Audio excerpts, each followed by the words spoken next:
Hello and happy Jupiter Day. Every Thursday is a Jupiter Day, and we are just days away from the winter solstice. About to completely switch cycles, and a good time during the winter energy to go inward and do some reflection and introspection and integration.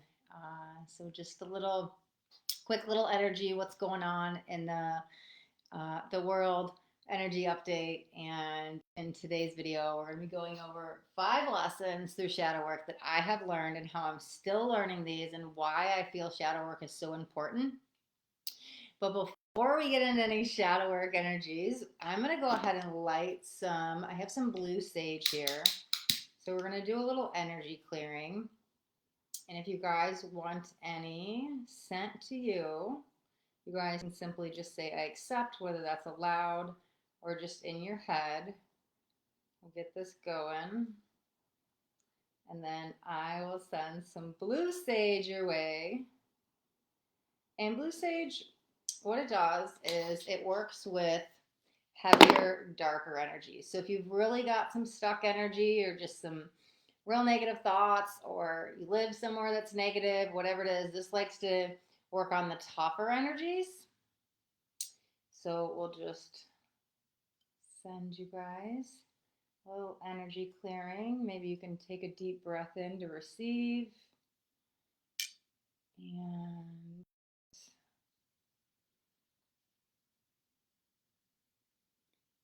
we will keep this over here.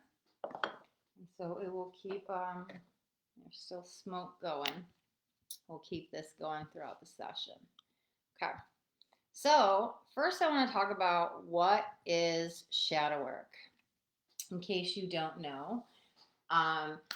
So shadow work, we have two sides of us. We have a soul and we have a shadow. So our soul, our metaphysical spirit, is inside our human body, in our ego, in our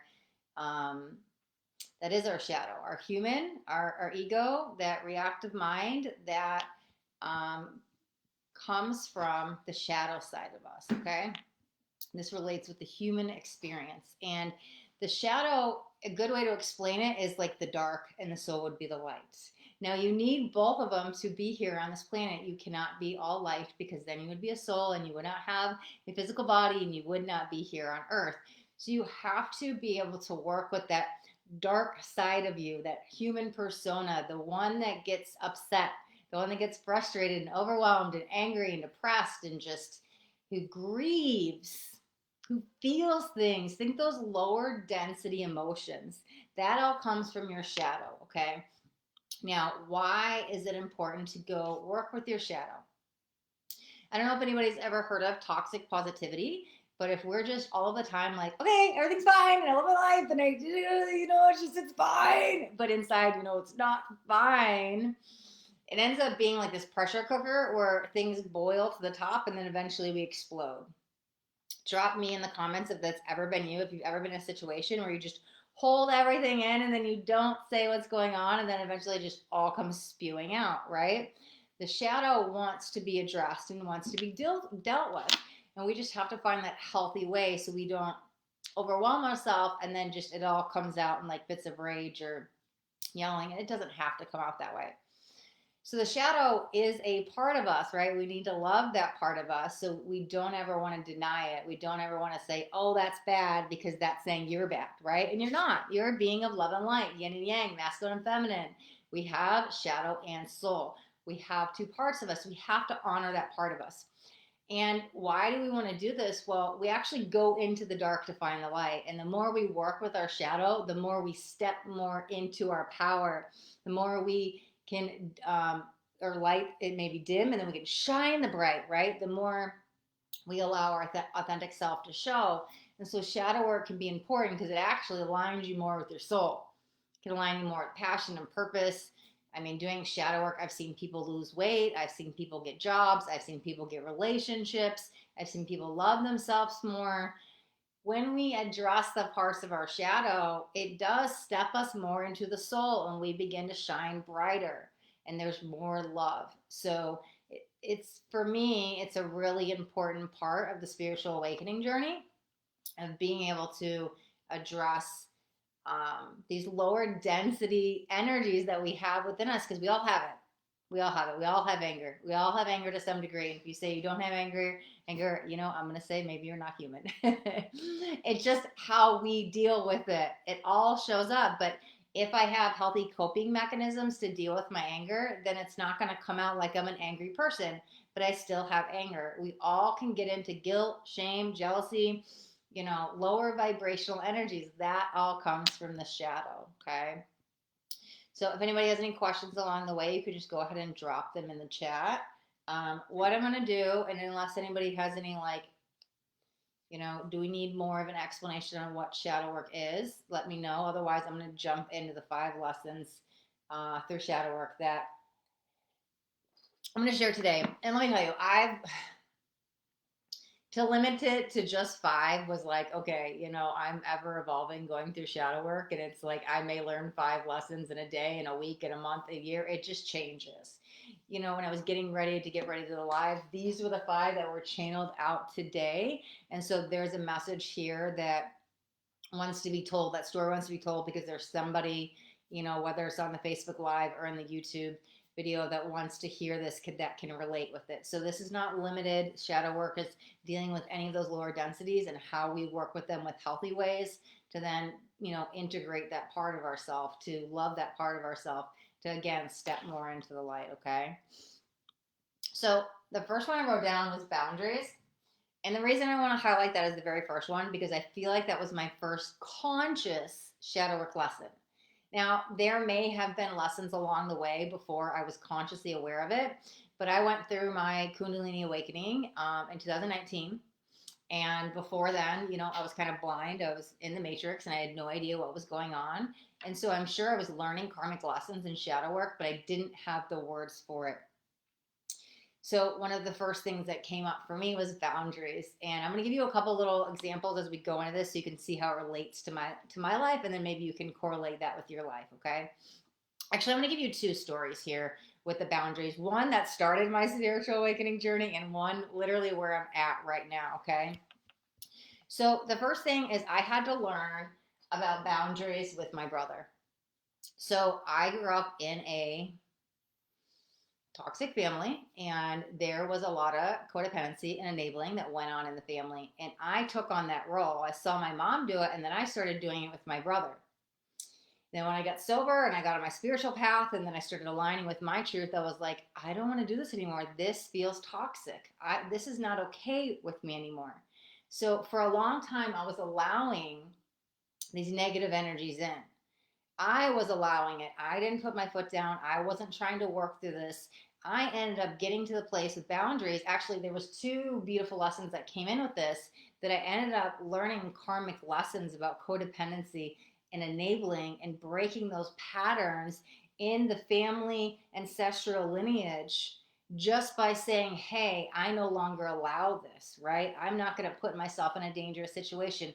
I'm not going to be around you, when you're drinking. I'm not going to be around when there's violence. I'm not going to do this anymore. And I had to learn these boundaries of loving somebody from a distance, saying, you're my family and I still love you, but I love myself enough to not be abused anymore.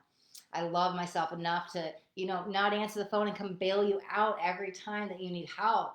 And that's an act of self-love too for that individual. So the first lesson for me that really actually empowered me and allowed me to even bring in more self-love, self-respect, and like self-worth and self-esteem, self-confidence, was not being this victim in that family dynamic anymore, and truly being able to say, hey, I can still love you, but I'm going to love you from over here, right? We can be around each other when you're sober. I'm just not going to put myself in these situations anymore. And this was like a 20-year cycle that I was getting out of. And then finally it was like, once it was done, it was done. And I just stopped seeing those situations anymore, because I learned the boundary. No, I'm not going to answer the call at night and come pick you up. No, I'm not going to do this. I'm not going to be around you. If I see you're drinking, I'm leaving. And I just little by little started inserting these boundaries. And then all of a sudden that reality disappeared. It completely disappeared. I haven't been around a toxic situation with my brother in over 5 years, like 5.5 years, because I put that boundary in. Because how does that relate to shadow work, right? I had to go in and realize that this situation was bringing me anxiety and fear and PTSD and depression and anger and grief, and I had all of these emotions, and I needed to find a way to release them. I needed to find a way to deal with my trauma. I needed to find a way to love myself. He was showing me on a soul contract that I need to love myself enough. Like, think about this for a second. This individual, from the soul's perspective, loved me enough to put me through this abuse and trauma. I mean, it was, but from the soul's perspective, for me to go, hey, I love myself enough to walk away. I love myself enough to not deal with this anymore. That's actually, the ego mind would not say that this is a loving thing, but the souls come together and make these soul contracts. And they said, hey, I'm going to play the bad guy. I'm going to play the bad guy. Okay. So I'm going to teach you this lesson. And the soul's like, yeah, let's do it. Let's do it. This person loved me enough to say, hey, because if I wouldn't have gone through that, I wouldn't have loved myself enough. I went into some self-hatred. I went into thinking I'm not good enough. I went into all this victim energy, and it's bringing emotions, good emotions. You know, I've worked through this and it's always healing, but it just brings in that other perspective. We came together and decided to do this. He helped me figure out I deserve better and I'm not going to do this anymore. He helped my soul grow. That's why I'm getting emotional, because he helped my soul grow, but it took me going into these difficult feelings because I allowed myself to be that victim for years and say, no, I love myself enough to find a way to deserve better.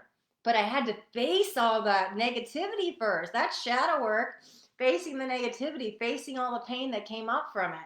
And then finding a way to either heal that trauma, move past it, integrate it, release whatever it is, right? And so this person loved me enough for me to say, hey, boundaries. I deserve respect. I don't deserve this. I deserve better.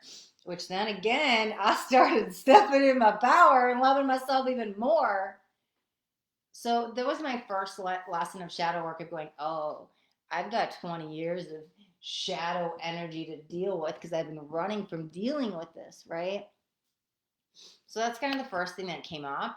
And what I want to talk about is how I'm dealing with shadow work now. So literally today, what the energy I've been in for, I don't know, the last 6 weeks has been dealing with boundaries again, that has to relate with shadow work with my roommate. So it's been in this energy that I've been realizing, you know, I put everybody else first and I'm doing everything for everybody else. And I've been going into my shadow to say, hey, I deserve better than this. Hey, why am I allowing, how do I word it? I was not allowing myself to shine because I was putting them first, and I was doing things that was going to make them happy versus speaking my truth because I was afraid to go have a conversation. I was afraid of conflict. So I had to go into my own shadow and go, what am I so scared of? Why am I so timid and frightened to go have a simple conversation? What part of me in there needs to be healed, right? And readdressing that back to, oh, I had a hard time speaking my truth. I grew up with bullying. I grew up with a lot of abuse. I wasn't able to speak my truth. So to go sit down and have a simple conversation, I look at my past and how much my throat chakra had turned off, dimmed, underactive, whatever it is. So I had to go really step in my power and say, you know what? No more, no more. Like, I'm choosing me. And this is literally the energy I've been stepping into. I've been choosing everybody else before me. And I woke up the other day, like literally, I think it was like 2 days ago, or it might have been Monday, maybe 3 days ago. And I just like, no, I'm simply choosing me. I'm done. I'm done. I'm done. I'm done. Because even when I went through this lesson a couple weeks ago, but I was still in this like 60-40, 50-50, and I was like still 70, 30, like figuring it out. And then I was like, no, 90-10. I was like, that's it. Put the foot down. We're done. We're done. I even evolved with it last night and this morning, like, we about to be 100% because I deserve better, because I deserve love, because I deserve all these respect, and I deserve, like, I'm really putting myself first. So I'm learning my boundaries of what is okay and where I'm allowing others to cross it.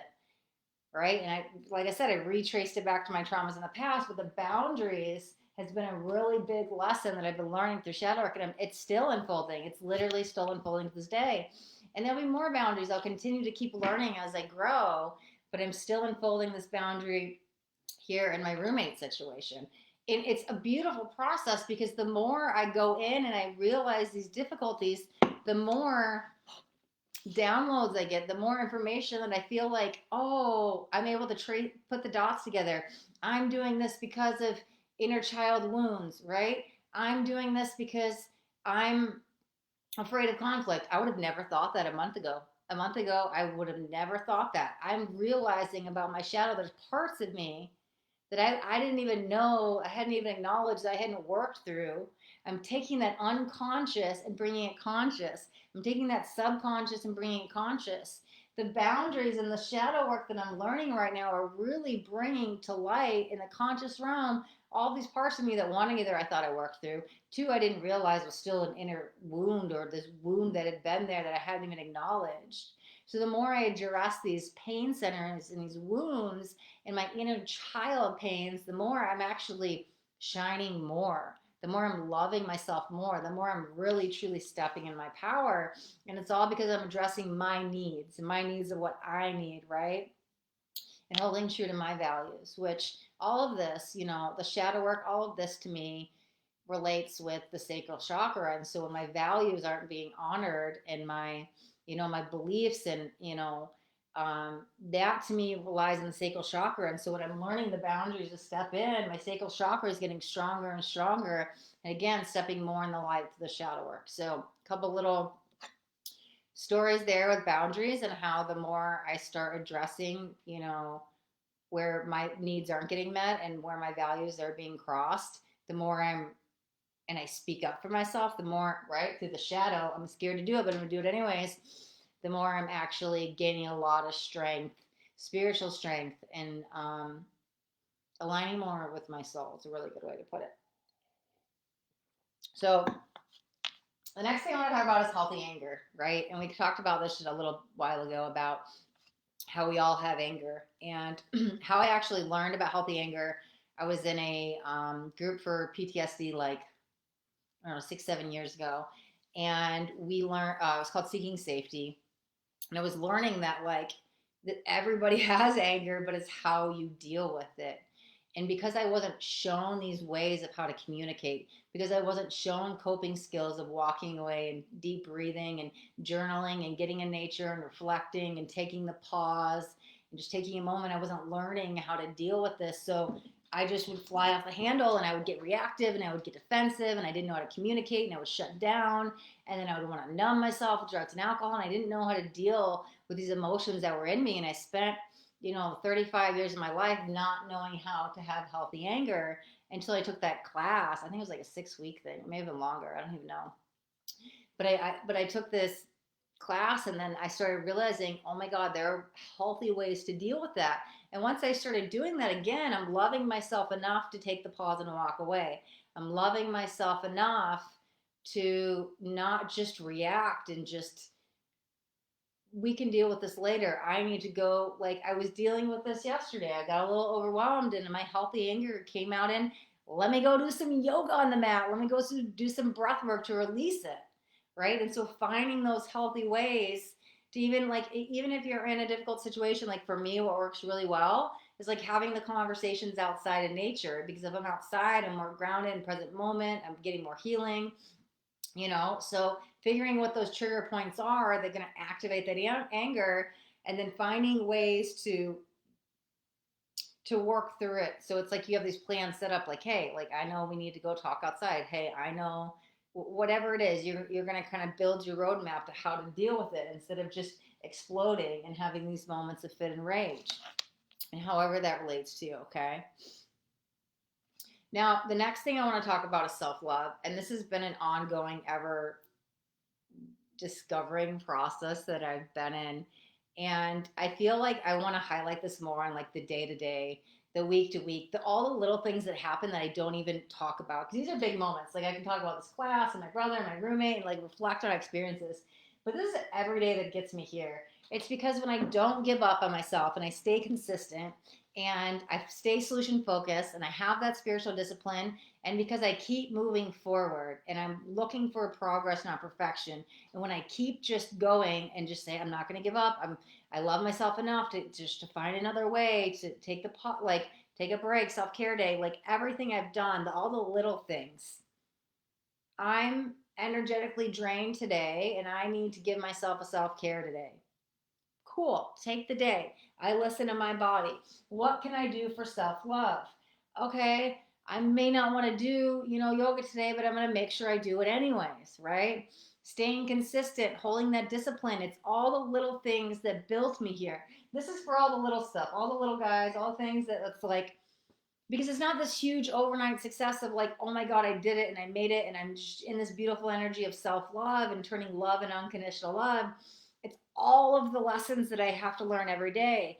Learning to be more patient, learning to be a better listener, learning to have, you know, just more self-love, even if it's only this much for the day. Just what can I do? Just honoring my self-care. Like this is everything I do every day over the last like 5.5 years. And some days that act of self-care is not doing stuff, right? But some days, okay, let's read a book, let's take a class, let's hire a coach. Like what am I doing to work on myself? How am I showing myself that self-love?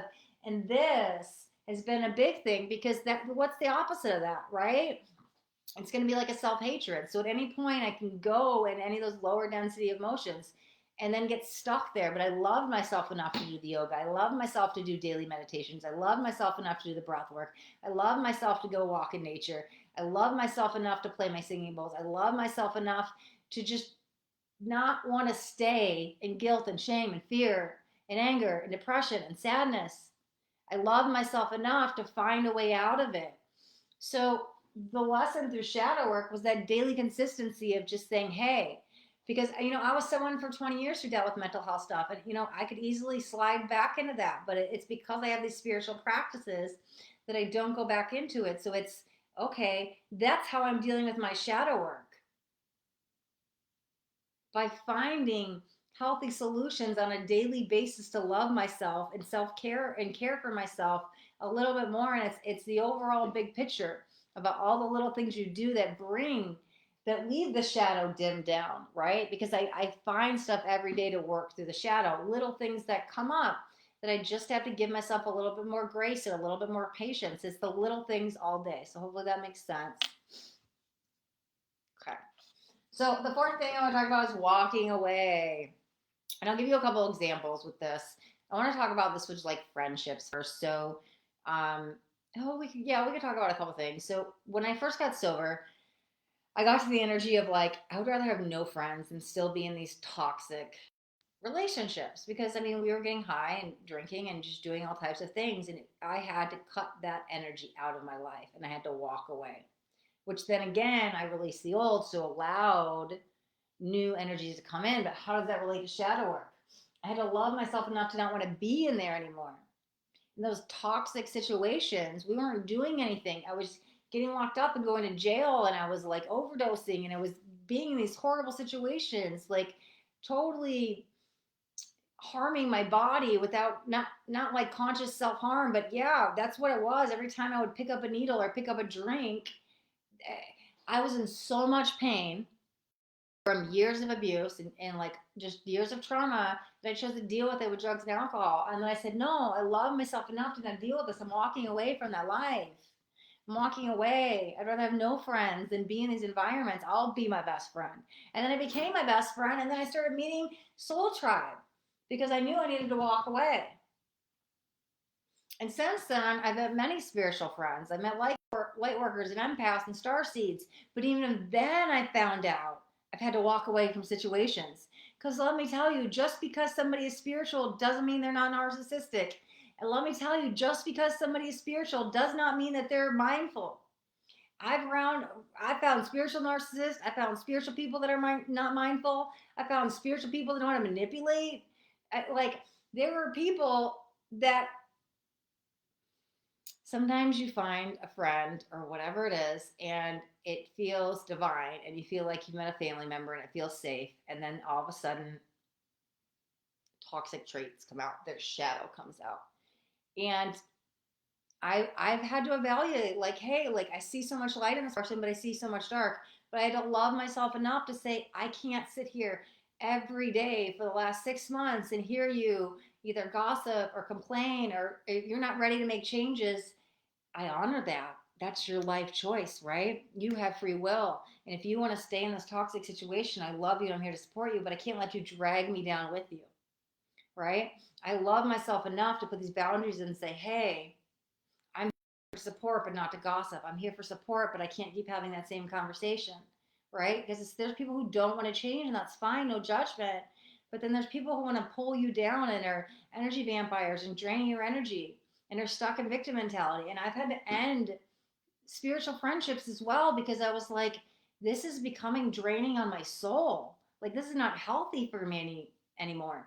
Because you think about that third density matrix people, and then you got like the 5D light workers here, there's a whole spectrum of energy in between, right? And there's every degree of spiritual people going all the way up and going all the way down.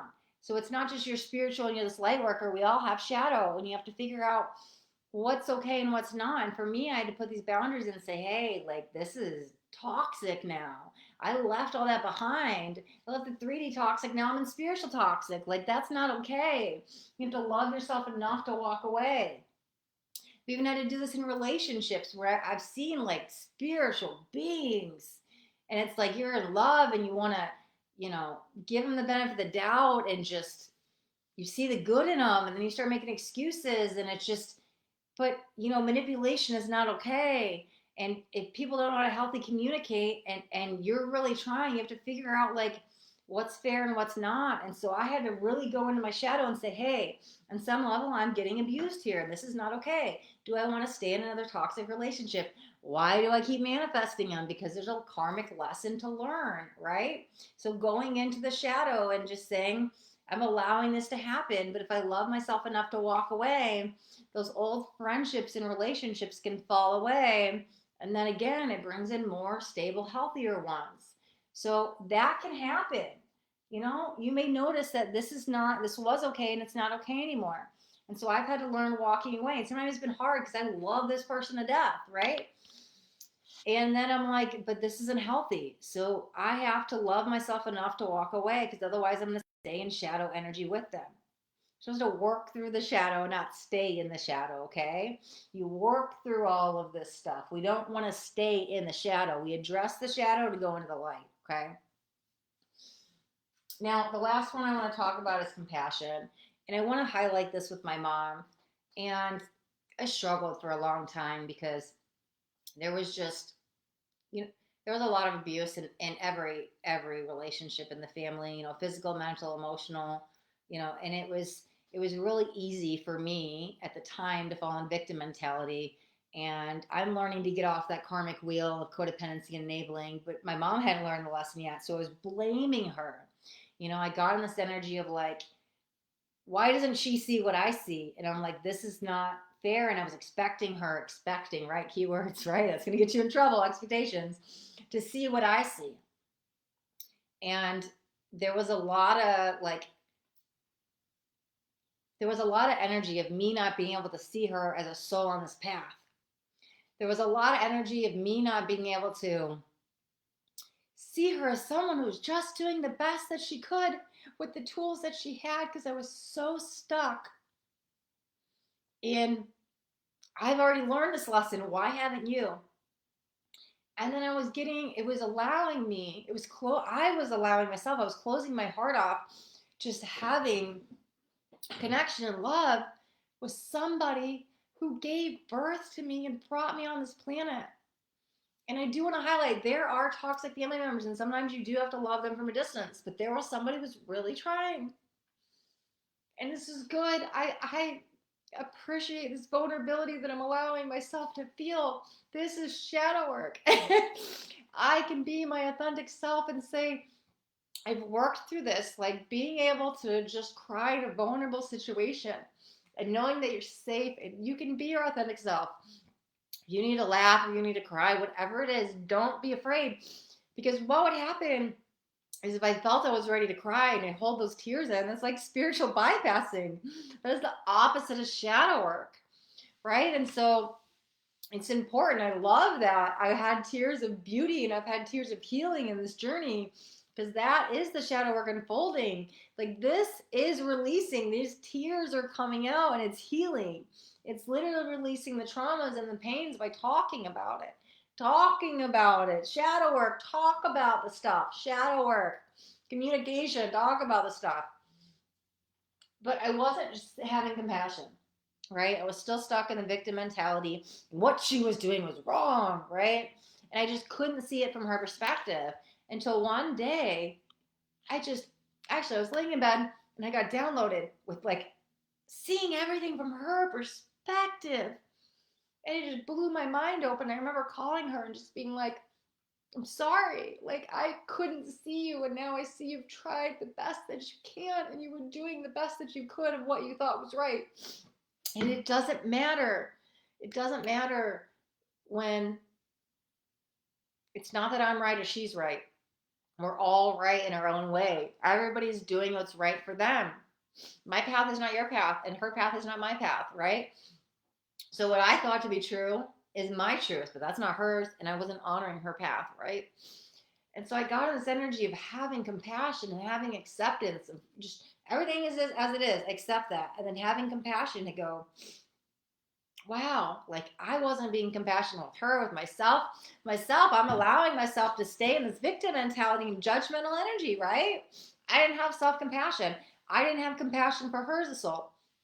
So it's something that's like evolved, and it's still so healing to go into and go, wow, the more I show her compassion, the more I show myself compassion. The more I show myself compassion, the more I'm showing her in this evolving situation, the family dynamic, which then again is healing and bringing us in a more divine state of love, because I'm allowing her to be her. I don't need to control her. I don't need to tell her what to do, right? My way is not her way, and vice versa. And so it's learned to open my heart to more compassion, and it's been beautiful. Like, it's bringing me to tears of love, where it was like healing, and now I feel good about it. I'm in a good place, like releasing the old. So it's been this journey. Every day is shadow work. Every day. Am I going to wake up? Am I going to be frustrated? Am I going to be overwhelmed? Am I going to be tired? Am I going to be grumpy? Am I going to be, sad? Am I going to be over, like, whatever it is, just those lower density emotions? Am I going to be competitive? Am I going to be comparing myself? Like, anything that comes up, every day we work through the shadow. A lot of times we get trapped in it, right? And that's not shadow work, because we're just operating out of shadow. That means you're operating out of ego. You're operating out of the human experience, the reactive mind. We don't want to be doing that, right? We want to acknowledge we have a shadow and then find these healthy ways to work through it. Healthy coping skills, spiritual practices. Like, we have to integrate and love those parts of ourselves. So I don't judge myself anymore. I used to judge myself that I had anger. I was like, I don't got anger. I'm the spiritual hippie, right? What you mean? I'm not angry. And I would, oh man, I was judging myself hardcore for being angry. I couldn't understand, like, wait, hold on, you're just a human, you're allowed to feel these emotions. You're allowed to be angry, just how do you express it? You're allowed to feel all of the things you feel. Don't deny those feelings. Don't deny the shadow. Don't shove them down. Don't ignore the feelings. Don't run from them. Don't sweep them under the rug. All of that is spiritual bypassing. It's acknowledging that I have a dark side within me, because I also have a light side. Remember, light and dark. That is, your body is made of light and dark. You have a soul in the human body. So I have two sides of me, and honoring them both. And when that dark side comes up, how do I deal with it without letting the dark take over? That's shadow work. And I've learned, these 5 powerful lessons, but I'll continue learning. And I mean, we'd be here all day. These are just very limited experiences that kind of talk about how I've learned how to love myself more and integrate these darker parts of myself, right? So, yeah, shadow work. Shadow work is something we're always dealing with. We'll always be, whether it's consciously, unconsciously, or subconsciously. Shadow work is always happening in our life. It's just, how do we deal with the shadow? Do we get trapped in it, or are we going to release it and start to work through it and do the healing? So, this is my take on shadow work and 5 lessons I've learned through working through the shadow. Thank you guys so much for tuning in and hearing my story and being open to share this experience with me. And hopefully you got something out of it. And yeah, we got the winter solstice coming up in a couple days. So make sure to get some rituals, some ceremonies, some practices, get something to align with starting a brand new season. Other than that, I wish you guys love, sending my light, and yeah, I'll see you on the next live.